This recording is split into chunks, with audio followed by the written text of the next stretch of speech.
As I'm reading social media, I see a lot of arguments from friends of mine and from people I follow and I respect, with arguments that they state repeatedly against large language model.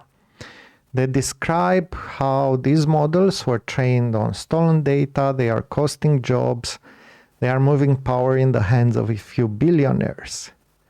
And today I want to put this into perspective because I think that we need to look at this point in the adoption of large language models like we are looking at any past scientific revolution and any past innovation that affected society. And this is what I will try to do today. Welcome back to Think Design Work Smart. I'm Alex Bolbak and I'm coming at you from the Mosaic Work Studios. And today I want to put into perspective where we are with large language models. Compare large language models with the first printing press. Gutenberg and his innovation are now celebrated as a transformation for good. But imagine how it was for the people living at that time. And I would say that you could bring exactly the same arguments against the printing press that we are bringing now against AI. Let's remember a bit the context. At that time, very few people knew how to read and write. Most of them were clerics and nobles.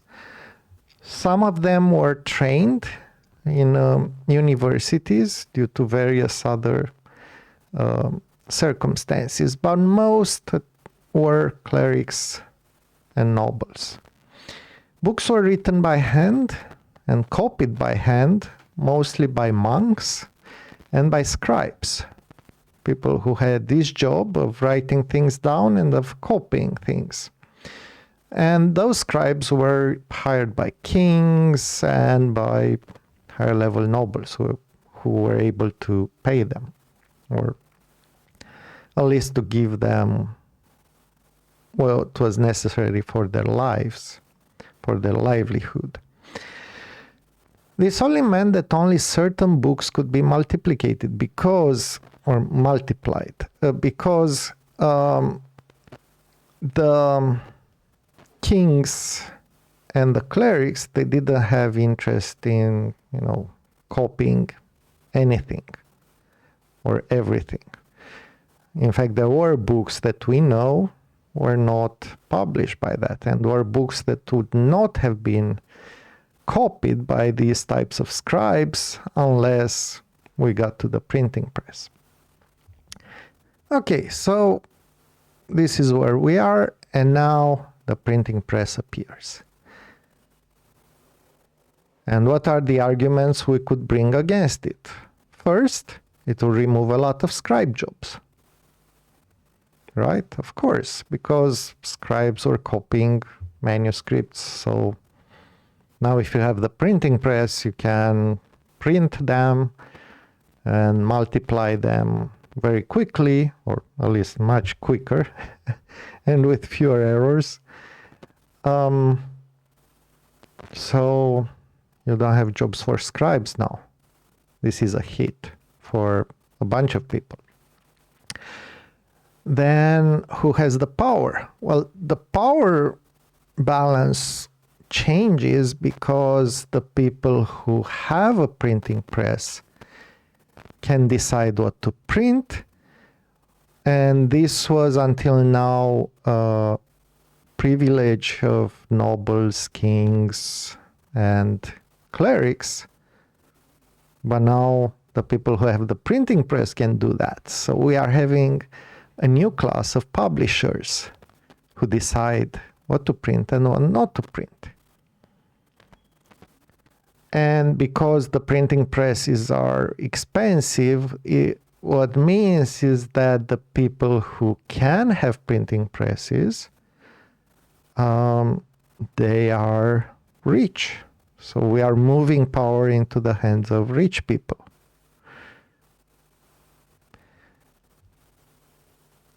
the people with the printing presses can print anything, including copies of books that were written, which means that on one hand, authors can get more larger audience, but it's not clear at that moment, right?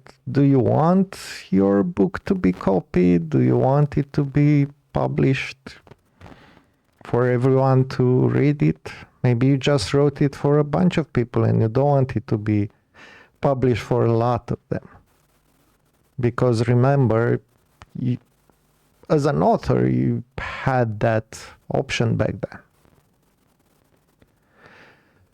And another argument that is a real argument is, well, if we do that, and then more people will learn how to read and write, and this is a bad thing because we need to control what people are learning, right? We need to tell people. Only we clerics can tell people what they should know. And of course, political power. They need to tell people what they should know. Otherwise, they might start thinking for themselves. So that's a bad thing, right? So was Gutenberg immoral? Was the printing press immoral? And if so, why do we celebrate it today? We see it as a moment that completely changed the society, that shifted the society, that moved us forward, that allowed us to increase literacy, that allowed us to get to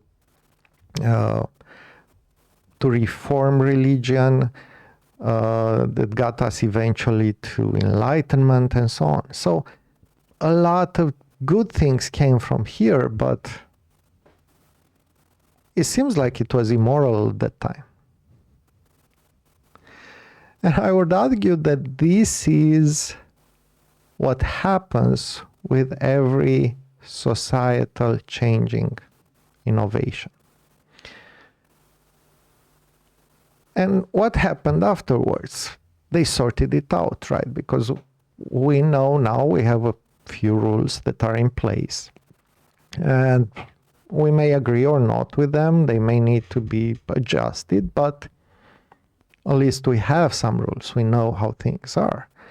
Back then, there were no rules. So in theory, you could take any book, modify it as you wanted, print that thing, and, get the money because you are paid for the things that you are publishing.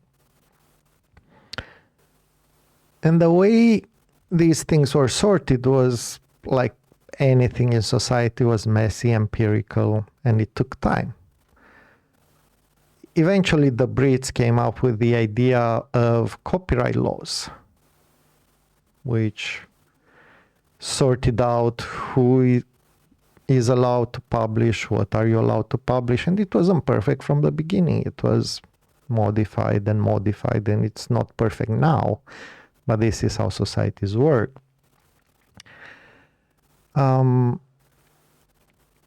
More people learned how to read and write. And scribes, well, we don't have scribes today. So scribes had to change their jobs. And let's now go back to LLMs, because this is what I expect to happen with LLMs as well. I just read an article that Anthropic settled with book authors regarding their usage of books as training materials for their model. So this is one step towards regulating this part of the equation. It's not perfect, it will be messy, it will be empirical, it will take time. I expect the technology to evolve, not in the way that the AI companies are trying to sell us, but more in the sense that I expect to have more models, some of them more specialized, capable for doing various things, compatible with local computers. Maybe local computers, maybe your laptop will have TPUs, like specialized hardware for running these models. Maybe your mobile phone will have TPU to do that, if it doesn't already. We'll have laws that will be put in place to clarify rights and liability for the generated materials, the things that you generate with large language models. Who owns them? Right now, this is a void, it's a gap. We don't know who owns them. And what are the liabilities? So if you generate something in your code, let's say, and the code looks very similar with another piece of code from a competitor, are you liable for that? How much? And so on. So these are things that need to be settled with laws, regulation, and clarified. Some jobs will go away. Mostly what I think we'll see is jobs that are about repeatedly creating similar media. And this, in the realm of software development, this hits things like if you are creating REST APIs that just move data from one area of your company to another area, maybe that is not, or that is something that can be automated with a large language model, or at least up to a point. More people will be able to create personal software that they find useful, that they use for their own use, that they don't publish, but it's just useful for them. And why not, right? Of course, people will eventually learn that if you try to create something and publish it with large language models, you have to deal with security and so on. And that will lead to other issues, and they will learn not to do that, but it will take some while. It's messy, empirical, and it will take time. And more people will be able to create images and other media for personal use. You know, some fun pictures for your child's room, for example, or customized color books for your children. Why not? I don't see anything wrong with that. And people will learn how to use LLMs in order to help them and to avoid those scenarios where it's actually dangerous or unadvisable or ill-advised to use them. And all this change will be messy, empirical, and it will take time. And the main point of all this is we cannot avoid this change. The ethical arguments presented by these people that I respect, and some of them I'm friends with, their arguments are at least partially correct. I don't believe we'll end up moving power into the hands of billionaires. I think something will happen there. Maybe the industry, there's a bubble there, the bubble might pop and things will redistribute. Maybe parts of the AI will be nationalized and will be state controlled. But mostly what I hope for is that we'll get smaller models that will democratize the use of AI, the personal use of AI. But the other arguments are perfectly correct. They are fair. Of course, there are these issues.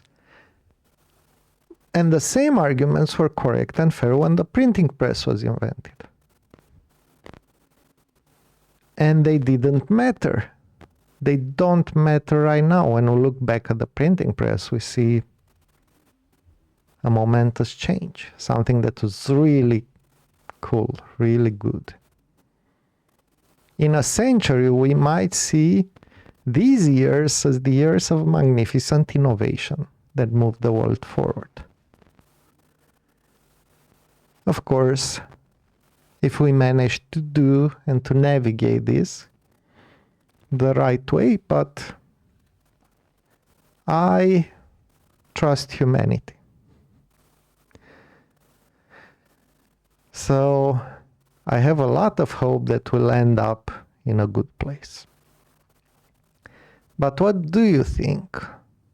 What do you think about these arguments? What do you think about where we are? And what do you think about where this will end up?